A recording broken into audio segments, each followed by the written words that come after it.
എന്താ എന്താ ഇവിടെ? സുഗതനെ നശിപ്പിക്കാൻ ഈ മഹാഭാവി ഗൂഢോത്രം ചെയ്ത് കുഴിച്ചിട്ടു. കുട്ടികൾ മണ്ണുവാരി കളിച്ചപ്പോ കുഴിച്ചിട്ട ചെമ്പോടെ കിട്ടി.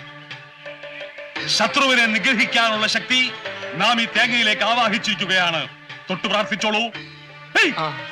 തേങ്ങയിൽ തൊട്ട് പ്രാർത്ഥിച്ചോളൂ. എന്നെ കൂടോത്രം ചെയ്ത് നശിപ്പിക്കാൻ ശ്രമിച്ച ആ നായിന്റെ മോന്റെ തലമുണ്ട പിളർന്ന് ചാവണേ. പൂജാകർമ്മ വേളയിൽ അസഭ്യം പുലമ്പരുത്. എന്നാ മഹാന്റെ ശിരസ് പിളർന്ന് അന്തരിക്കണേ. എന്താ വല്യേട്ട ഇത്? വല്യേട്ടൻ എന്താ ഒന്നും മിണ്ടാത്ത? അവനിനി മിണ്ടൂല. അവനിനി ജീവിതത്തിൽ ആരോടും മിണ്ടൂല. ഈ പൂജ സുനാമണി കഴിഞ്ഞ് തേങ്ങ നിലത്തെറിഞ്ഞുടയ്ക്കുമ്പോ ഇവന്റെ തല പൊട്ടിത്തെറിക്കും. തലയും തലച്ചോറും തൂത്തുവാരി കഴുകാൻ സോപ്പും വെള്ളവും ചൂലും കരുതി വെച്ചോ അവൻ പറഞ്ഞാരെ.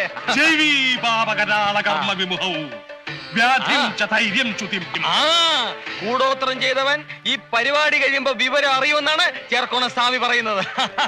പറ സ്വാമി, പറ പറ സ്വാമി പറഞ്ഞോ. പ്രജ്ഞസ്വച്ഛമന പരാക്രമ ഗുണാൻ വൈരിക്ഷയ പ്രത്യർത്ഥി. കേട്ടോ, ആക്രമിക്കാൻ വന്നവൻ ക്ഷയരോഗം വന്ന് കൊരച്ചു ചാവുമെന്ന്.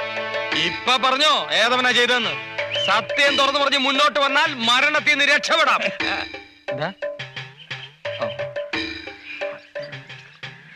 എടാ, ചേർക്കോണം സ്വാമിയോട് വാശി വേണ്ട. നീ അങ്ങോട്ട് സമ്മതിച്ചേക്ക്. വെറുതെ ഭാര്യയും കുഞ്ഞുങ്ങളെ അനാഥരാക്കണേ എന്തിനാ? നിങ്ങൾ അങ്ങ് സമ്മതിച്ചേക്ക്. നീ സമ്മതിക്കണ്ടടാ. സമ്മതിച്ചാ നിന്റെ തല പൊട്ടിത്തെറിക്കുന്ന കാണാൻ എനിക്ക് പറ്റില്ല. ഭഗവാനെ, സൂര്യാദിഗ്രഹങ്ങൾ വീരത്തിലും രാഹുകേതുക്കളാകുന്ന അനിഷ്ടഭാവനാഥന്മാരോടും കൂടി നിൽക്കുന്നതായിട്ടാണ് കാണുന്നത്. അതെ, അവൻ അവിടെ തന്നെ നിൽക്കുകയാണ് എന്നെ നശിപ്പിക്കാൻ, എന്നെ കുളം തോട്ടാൻ. പക്ഷെ നടക്കില്ല. അതിനു മുമ്പേ പൂച്ചു പുറത്തായി.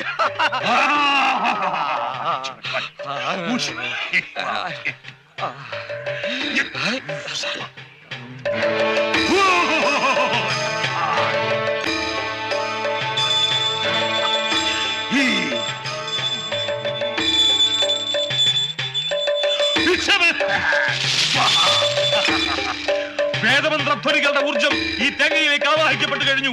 പരീക്ഷണം മതിയാക്കൂ. ദുഷ്കർമ്മി മറവിലേക്ക് പുറത്തു വരൂ. തേങ്ങ ഉടക്കി സ്വാമി. സത്യം തുറന്നു പറയൂ. ആരാണ് ഈ കുടം കുടിച്ചിട്ടത്? തേങ്ങ ഇറങ്ങി സ്വാമി. അനാഥമാക്കല്ലേ സ്വാമി.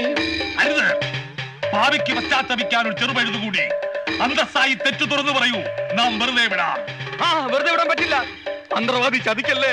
ഈ തേങ്ങയും തലയും അണ്ടകടാഹങ്ങളും ഞെട്ടിച്ചുകൊണ്ട് പൊട്ടിച്ചു തുറന്നു മുമ്പ് ഉണ്മ തുറന്നു പറഞ്ഞോളൂ. ഇനിയും ക്ഷമിക്കാനാവില്ല. പൊട്ടിക്കണോ? എങ്കിൽ അനുഭവിച്ചു. ഞാൻ പൊട്ടിക്കാൻ പോകുന്നു. ഇപ്പൊ പൊട്ടിക്കും. അടുത്ത നിമിഷം പൊട്ടാൻ പോകുന്നു. ഇപ്പൊ പൊട്ടും. അടുത്ത നിമിഷം പൊട്ടിച്ചത് പൊട്ടുന്നു. തനിക്ക് പൊട്ടിക്കാൻ വയ്യെങ്കിൽ ഞാൻ പൊട്ടിക്കാവിടോ. അയ്യോ,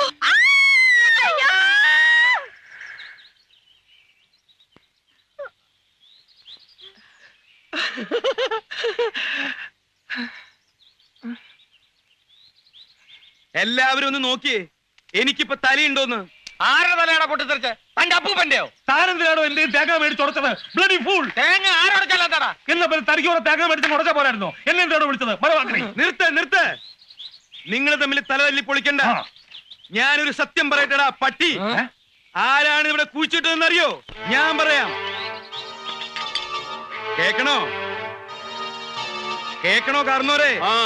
കേക്കണോടാ? ഞാൻ പറയാം. ഞാൻ തുറന്നു പറയാം. ഞാനാ ഇതിവിടെ കുഴിച്ചിട്ടത്. ഓടോ. ഇത് മാത്രല്ല, ഇതുപോലുള്ള മാരക മന്ത്ര തകിടുകൾ ഈ വീടിന്റെ പല ഭാഗത്തും ഞാൻ കുഴിച്ചിട്ടിട്ടുണ്ട്. കണ്ടുപിടിക്കാൻ എത്ര വലിയ മന്ത്രവാദി വന്നാലും ഒന്നും നടക്കില്ല. 5 പ്രാവശ്യം നീയോ നിന്റെ കുടുംബമോ അതിനെ മറികടന്നാൽ ദേഹമാസകലം പുണ്ണ് പിടിച്ച് പഴുത്ത് പുഴുത്ത് ദ്രവിച്ചിട്ടാവും. കൂടോത്രം ചെയ്തവരെ ശിക്ഷിക്കാൻ ഇന്ത്യൻ ഭരണഘടനയിൽ വകുപ്പിലിട പുല്ലേ. അയ്യോ ചേട്ടാ.